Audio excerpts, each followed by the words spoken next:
మిత్రులందరికీ నమస్కారం. ఈ మంచి మాట మీకోసం.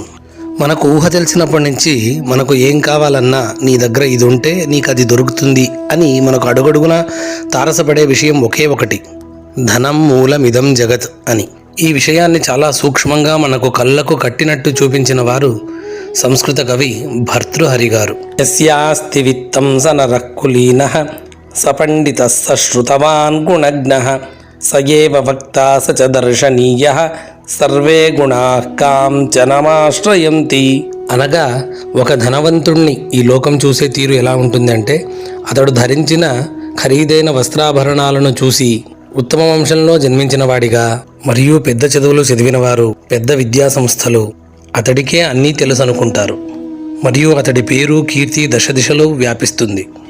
మంచితనము, మానవత్వము మొదలైన గుణాలన్నీ అతనికే సొంతమంటారు. అతడి మాటలు ఎవరికీ అర్థం కాకపోయినా ఇంతకంటే గొప్ప వక్త ఇంకెవరూ లేరంటారు. అంతేకాదు, అతడు ఎక్కడికి వచ్చినా కూడా అతడిని చూడడానికి జనాలు తండోపతండాలుగా వస్తారు.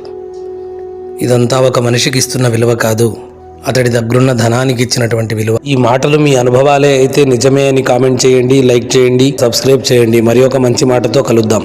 నమస్కారం.